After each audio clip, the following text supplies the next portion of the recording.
hopefully he's excited about it. You've talked many times about the evolution of Zach Allen. Yeah. Was it strictly the injuries that maybe slowed up maybe where he was going to get to, or was there more to his growth?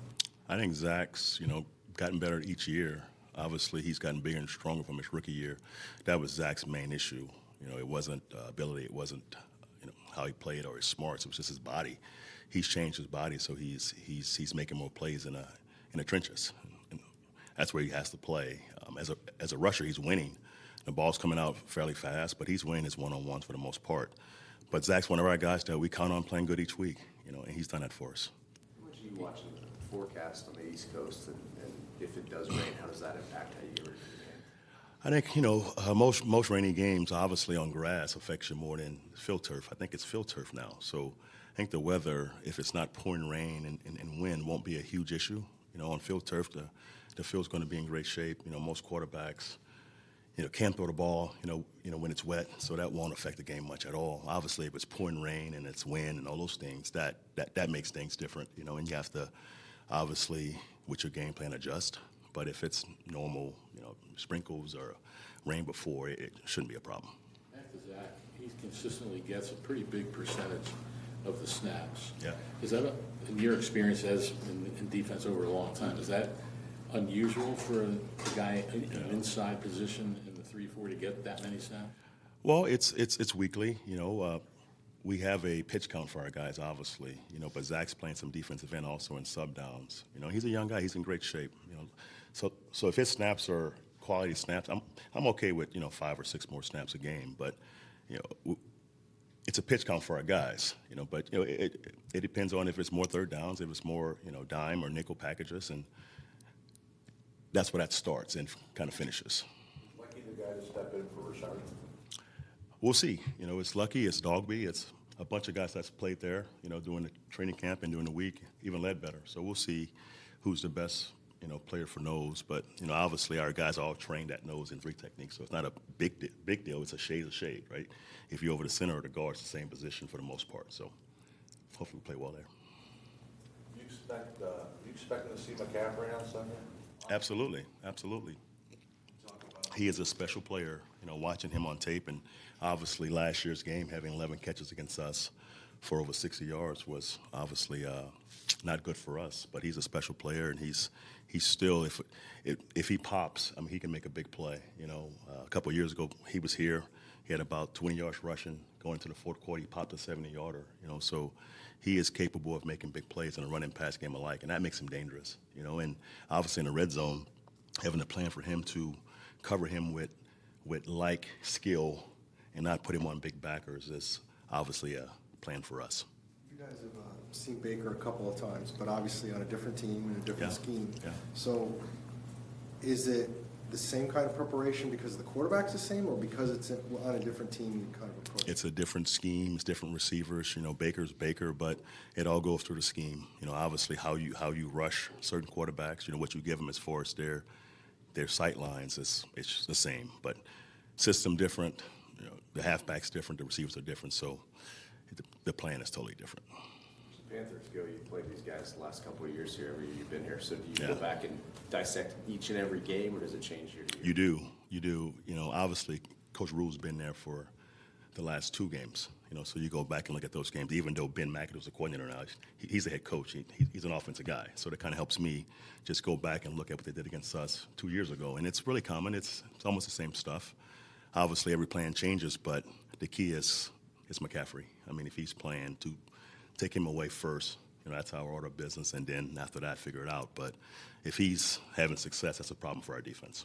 It might not be everywhere you want it to be, but what has really turned around defensively for your side since that Kansas City game? Yeah, guys are growing. Even the Kansas City game, when you watch it as a whole, guys are playing hard, and guys are making some plays.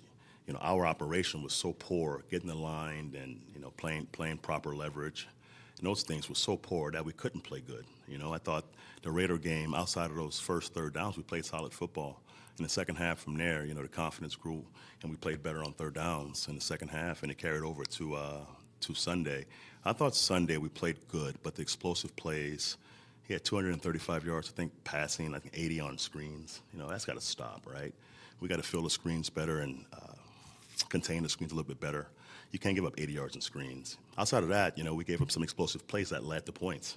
So if we can cut down on explosive plays, it will keep the point numbers down. But as a whole, I'm excited. It's getting better. It's getting closer to what we're used to seeing as a defense, and hopefully this week we grow. When you're looking for a positive, does it go to turnovers since this defense has forced one in every game so far? Yeah, it's been positive. It hadn't all been bad. So in our room, no one's wavering, no one's worried. We're just working. And we know it's going to get better. Obviously, again, the first week kind of puts a dark spot on your year, but the second and third year was functional. Week was functional, so hopefully this week is a little bit better. As a DC, especially with this team, how much are you just waiting for the offense, the running game, to reestablish, the offense's running game to reestablish itself? And how much does that help you and your defense? Obviously, winning this league is team. So the better all three units play, the better this team's going to play. So it's about team. It's about playing together and winning together. If we make 2 or 3 more plays on Sunday, that turns the game. That third and 10 sack, 13-9 game, that turns the game. We had 4 straight 3-and-outs up to that point. So, just doing our job and making the game-changing plays that we have to make to be a difference on this team. That's our focus. Even the first field goal we gave up, the ball hits Mark on the hands. He got to catch that ball. That's 3 points, right? So, we got to make our plays to help our team win first, and then worry about somebody else. What's your evaluation of the pass rush as a whole? I think the rush is fine. As far as guys winning, it's happening. The ball's coming out fairly fast. And when that's happening with pressure, you like that because now it's a tackle for a short gain. And obviously Sunday the ball came out fairly fast with screens and a couple different quick slants to the flat. But the rush is getting better and better each week. And again, rush and coverage it's a marriage, right? The better the coverage, the better the rush is going to be. So once we link up in both areas, it's going to look better. Or kind of holds the ball 3 seconds or longer. Is that something you're kind of excited about? I didn't see that. I have no idea how long he holds the ball, but we'll see. I have no knowledge of that. Nice to see Chris Banjo back. Yeah. He's a leader of our defense. He's been a great leader for us. He's a guy that's a good mentor for our young guys, and he's always been a guy who you can trust to put in the game to help you win. Is Isaiah embracing his role the last couple games? He is, man. He has played really well the last 2 games, and he's practicing that way. Obviously, each plan's different, but he is playing good football right now. I'm proud of Isaiah. Thanks, DJ. All right, guys. Thank you.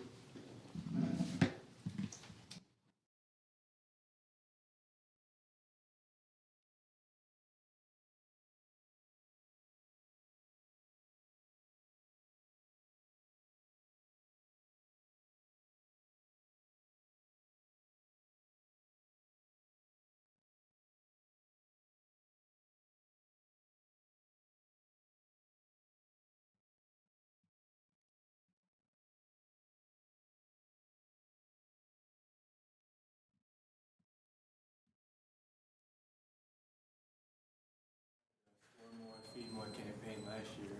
It's come back for a second year. Was it the plan to always do it for another year, or did it just go the way it went really well, so you want to bring it back? Yeah, I think it definitely went well.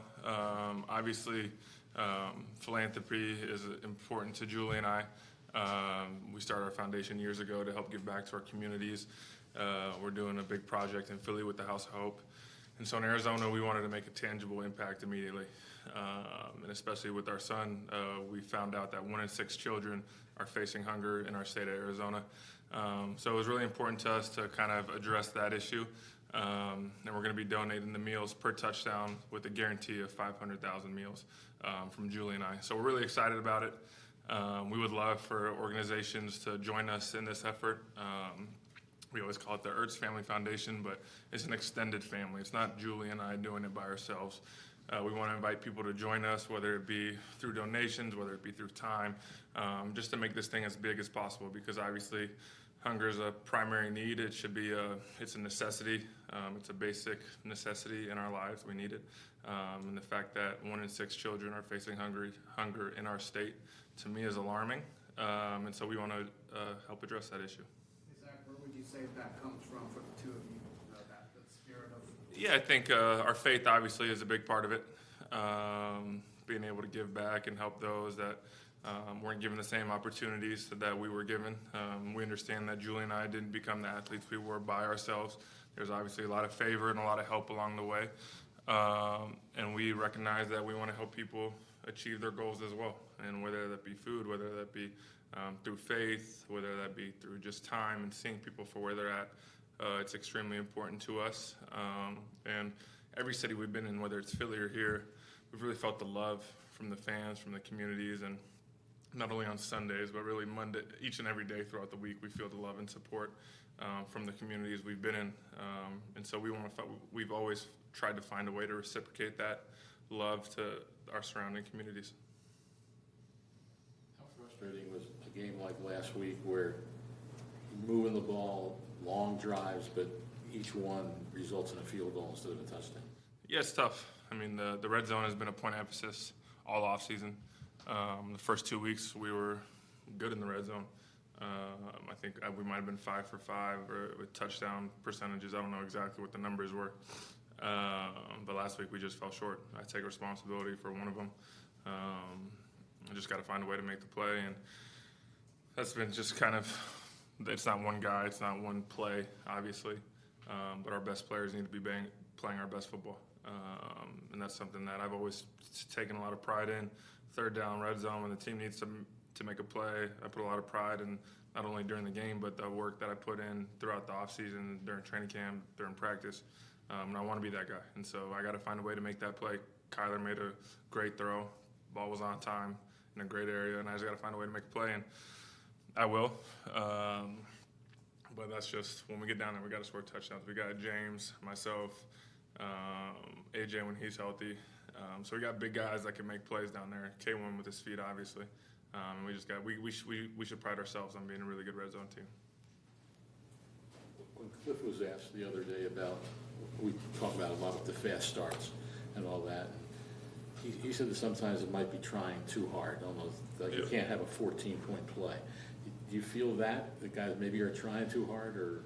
I think guys, I mean, obviously when you don't start fast, you start to press, just to get in a rhythm. It's not only to score, have huge plays, it's just to try and find ways to get in a rhythm. And early in games, we just got to do a better job of letting the game come to us, whether it be myself, whether it be the online, whether it be the quarterback, receivers. We just got to do our job. I mean, the plays are there to be made, whether it be catching the ball, whether it be picking the right guy, whether it be blocking the right protection. Guys don't need to do too much. And when you're kind of in a rut, especially early on, coming off training camp, you want things to go start fast, start fast, start fast. And sometimes it just doesn't work out that way. And so guys don't need to press. Guys just need to focus on the plays, do their job. I know it's so cliche after Bill said it about 1,000 times. But it's so true. Guys just need to focus on doing their job, being the best version of themselves each and every day, and that will translate on Sundays. Zach, you feel like defensively, that side of the ball is really giving you guys a chance in these last couple of games at least? Yeah, the last 3 halves, our defense has played extremely well. They've been putting us in positions. They've been getting turnovers. And so for us, we got to be able to capitalize. It's one thing to get turnovers, but that doesn't mean anything if as an offense you don't go down and score points. The turnover differential is big, but points off turnovers to me is the biggest stat that we need to pay attention to. And so whether the defense gets a turnover at the 1-yard line like Buddha did last week, making an unbelievable play, or we get the ball short field, we got to find a way to just put points on the boards consistently. We got the talent, we got the players, it just comes down to execution. Zach, thank you. Yep. Appreciate it.